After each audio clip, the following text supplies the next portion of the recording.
Hello everyone. So today we're going to be creating a guessing game. Now, what is this guessing game, you might ask? The guessing game that we're going to create today is basically that the computer is going to choose a random number between 1 to 200, and it's going to be the responsibility of the user to guess what number it is. Now, if they guess a wrong number, we're going to tell them that they're ahead of the number, or we're going to tell them that they're below the number. And based on that, we're going to give them another chance until they get the number correct. And so basically what we're going to do for that is we obviously in this case want the user to input a specific number. So for that, we're going to have to use an import statement. Oops. We're going to have to use an import statement. Now, what is an import statement, you might ask? An import statement basically imports a specific thing into your program. In this case, we want to use a scanner. Now, a scanner basically allows a user to input a specific number and allows a user to interact with the program. So import java.util.scanner. This is basically an import statement. And basically, we want to use the scanner in our program. Now, in order to do that, we have to use this line, scanner s, which is just what we're calling our variable. You can substitute anything for s. You can say x, you can say this. It doesn't really matter what you call the actual variable for your scanner. Just write the scanner statement. So scanner s equals new scanner. And then in parentheses, we're going to do system.in. And so this is basically going to actually allows us to use the scanner in our program. Now, in order to actually use this, what do we have to do next? We had to create a variable for our user to actually input a number. And so in order to do that, let's just create int and then let's call it number. And this basically, an int, by the way, is basically short for an integer, and it's a type of variable that basically is 1, 2, 3, 4, 5, 6, like numbers like that. Integers really in math. And so what we want to do is next put a system.out.print statement. This basically prints out a specific line for the user to actually see. And so we're going to print out enter a number.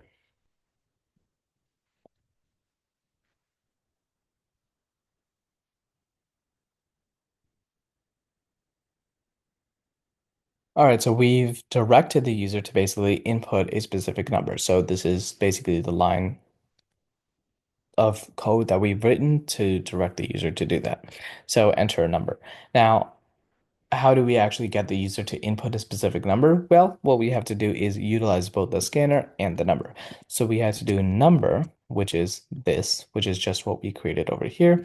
Number is going to be equal to scanner, which we've called s, dot next. And since it's an int, we have to do next int.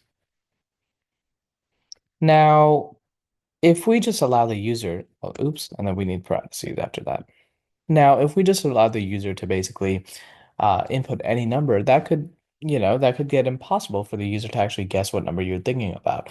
So let's enter a range. For example, let's just do enter a number between 1 to 100 because that is a shortened range and that basically allows the user to actually have a chance at guessing what number it is. So number s dot next int. So we're gonna have to create another number. And we're just gonna create another variable for that. So int actual number. That's just what we can call it. And we can set the number to, well, if we think of a specific number, I mean, that's great, but it's better if the computer just guesses a completely random number between 1 to 100.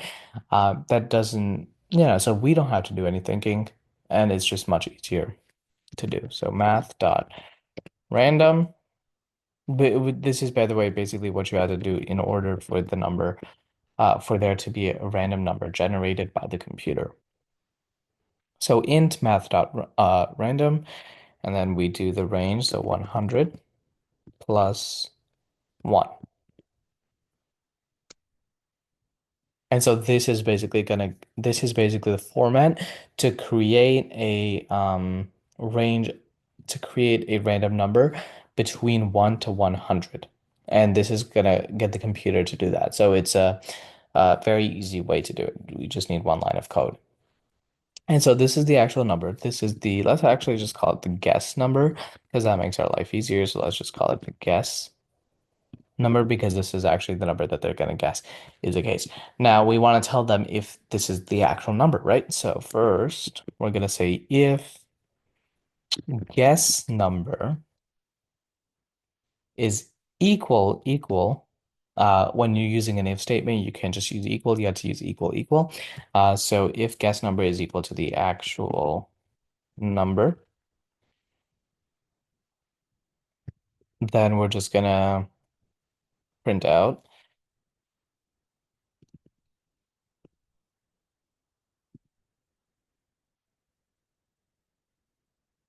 congrats.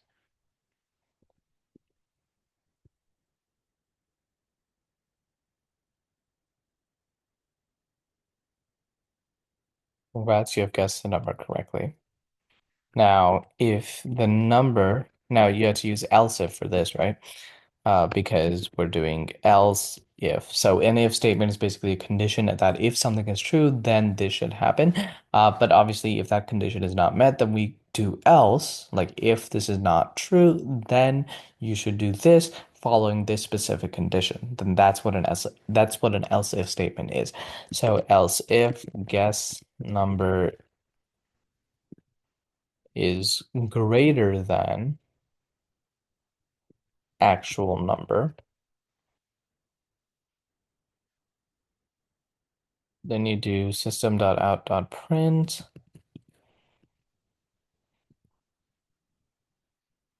and we could just write the number you have guessed is greater than the actual number. And then we could just do else because there's only one other scenario, which is that the guess number is less than the actual number, so we don't actually have to create an else if condition. We could just write else. In this case, what am I doing else? What is happening? Okay, else system dot out dot print the number you have guessed is less than the actual number, and actually we'll just write try again, and we'll do the same up here.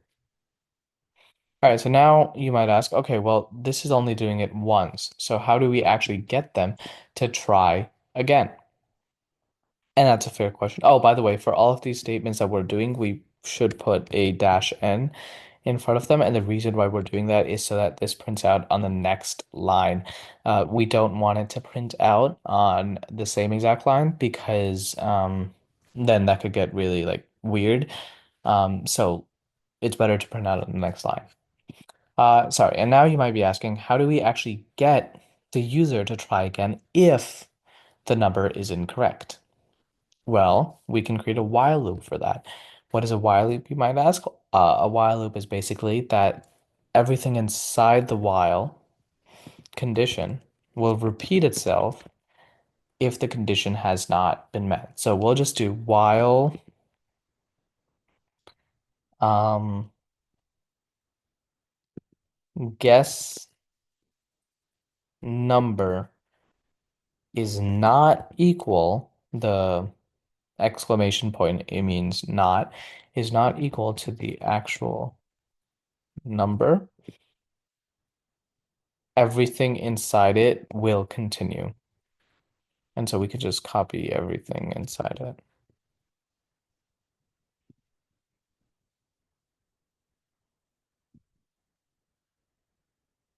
And I guess we can add these two variables. Since the while loop does require the variables, we actually have to put them outside of it.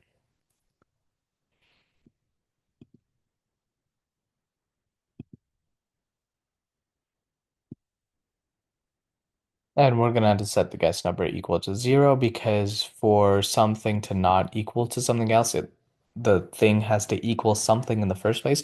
So we're just going to set it equal to 0. Or actually, yeah. Or actually, let's just do 101. So it's outside of the um range that we created for the sake of it. And then obviously the guess number is going to change based on what the user types in. Now let's actually see if our program works or not. This is the moment of truth. Let's see. Okay, so enter a number between 1 and 100. Let's see this. Let's do 98. The number you have guessed is greater than the actual number. Try again. Enter a number between 1 to 100. Well, it would be better if we just did this in a separate line, so let me just do that quickly for future's sake. But for the purposes of right now, we're gonna leave it. Let's do 60.